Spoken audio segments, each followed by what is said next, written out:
Hello, ladies. Good afternoon.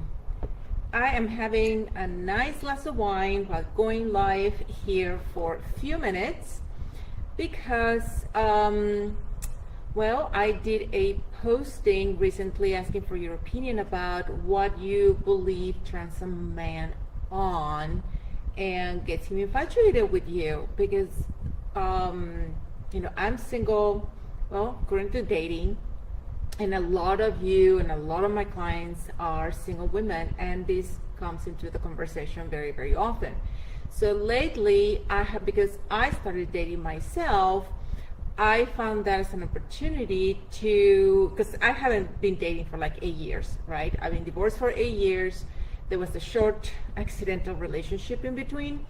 And it wasn't until recently, in my 50s, that I started to think about where I wanted to go from now on, who I want to become.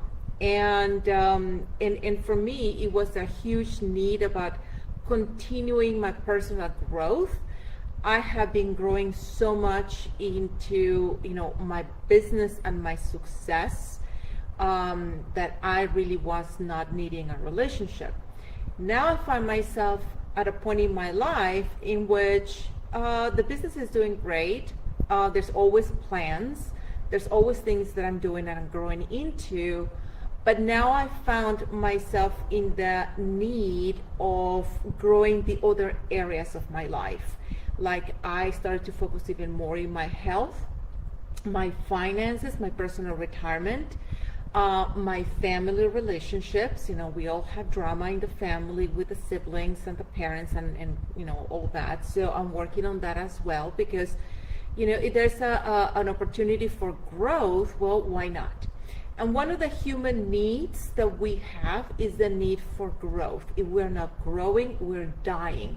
And if you ever feel like you're drifting in life and you feel stuck, it's because you're not growing. So I found myself being stuck a little bit in the relationship part.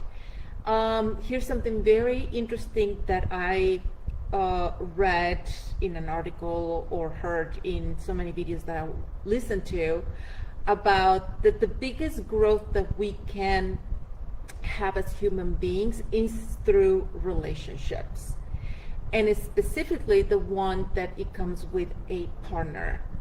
Because from our kids, from our parents, from our siblings, we're always apart from them. They all have their own lives. It's with personal relationships in a romantic way with a partner that we grow the most. And that's the most challenging because there is so much hurt and misunderstanding. I went through 3 divorces and several other serious relationships. And I stayed single for 8 years because I just put it on the side. It's like, I've been dealing with that for 25 years of my life. No, 20 years. Now it's time for me and realize who I am, do the things that really make me grow in my business, become stronger, more, magnificent and daring, kick ass. And then I just reach a point in which, okay, now it's time to, the hurt is gone. I think I'm ready again to explore being in a relationship.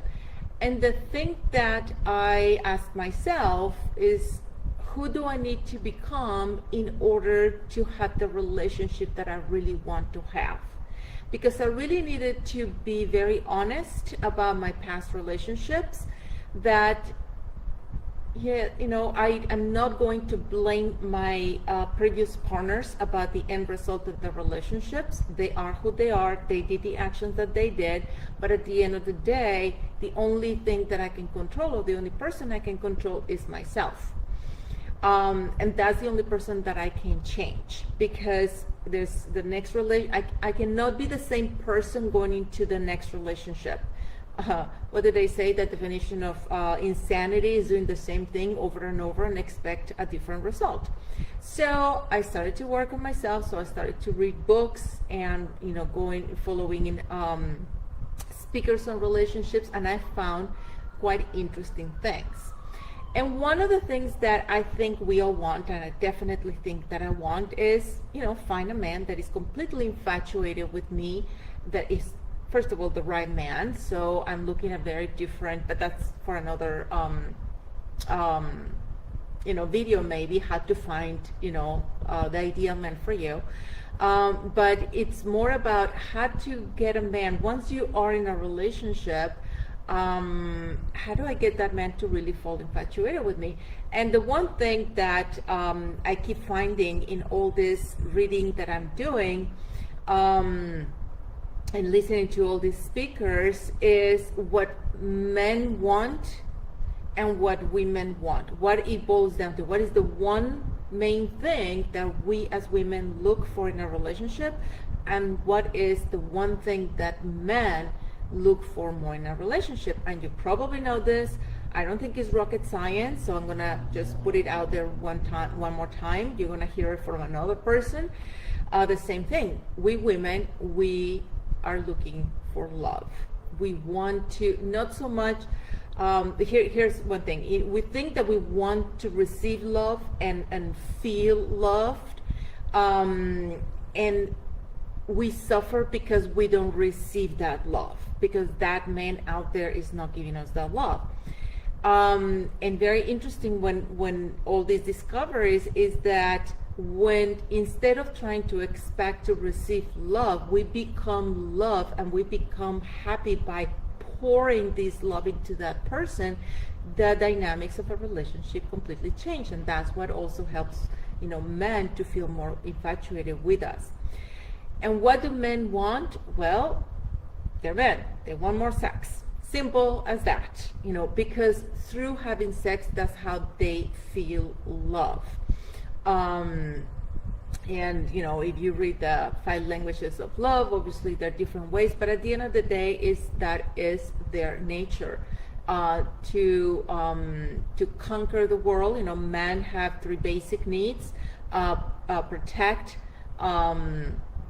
provide, and profess the love, and they demonstrate that through the act of the sexuality. So how do we get men addicted to us and really want to have us all the time? So definitely we have the power, which is, our sexual power. So how do we get a man to be completely infatuated with us in that department? So I asked these 3 questions. I gave 3 options. Having a killer body and be absolutely beautiful or gorgeous, number 1. Number 2, being very skillful in bed, reading all these tantra books on sexuality and love making and learning how to really please a man. Or focusing first on you and your own pleasure.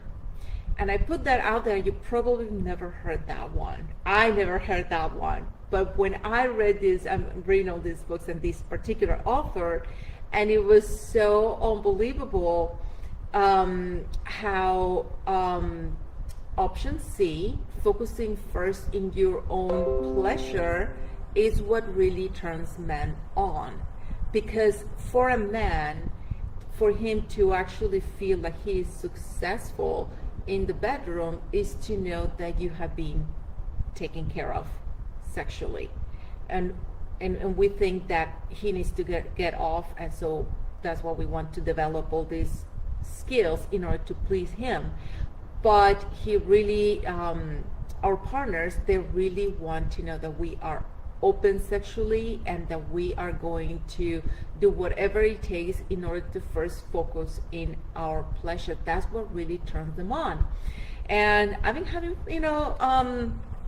fun with that on my own, recent exploration of relationships, and it freaking works. It totally freaking works.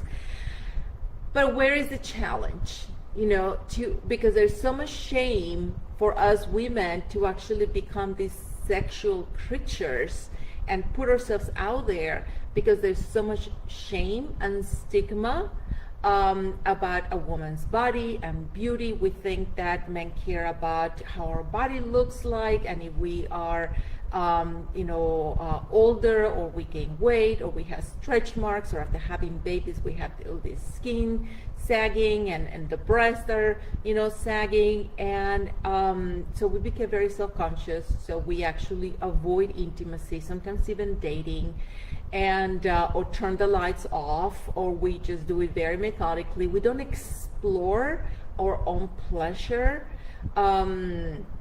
because we believe that men really don't care about that, or why is he going to care when my body is so ruined and all that, or change, whatever. So we can't really open up to that. And men, what they want, they're visual creatures. They want to see us dancing and pleasing ourselves, and being very open, and giving them a lap dance, and wearing sexy lingerie, and we think that, oh my God, how is he gonna like this because of this lingerie looks so bad on me. Believe me, I have been having so many couple sessions lately, where the husbands are coming to the session, and I've been connecting so much with them, and I've been calling them to get interviews with them on the phone to learn more about why they're bringing their wives to take these pictures, and they'll tell me the same thing. I want her to feel more comfortable in her body. I think she's so beautiful. I really don't care about her cellulite or her how her body changed. On the contrary, I think it's more sensual because it gave birth to my children. I find her, beautiful, and I want her to see what I see. So they really want to see us being more open with our bodies and our pleasure and our sexuality. So next time that you are, in intimacy, focus on you. Focus on you and giving yourself this amazing orgasm, and even tell him to, I actually had a situation in which my partner, I guess he was just too tired, and he couldn't perform. He just travels a lot, and he was just very, very tired, and he just couldn't perform, and he felt a little bit embarrassed because he couldn't satisfy me. I tell him, he's like, no honey, I'm gonna have an orgasm whether you participate or not, so do you want to help me, do you want to watch? And he was like, oh my God, yes. And later on, he actually, his tiredness, went away, and that tiredness was gone, and he was able to perform. So, and believe me, I would have never said that to a partner 10 years ago, or 20 years ago, not even 5 years ago, not even 3 years ago, when I was with my last boyfriend. I would have never said that.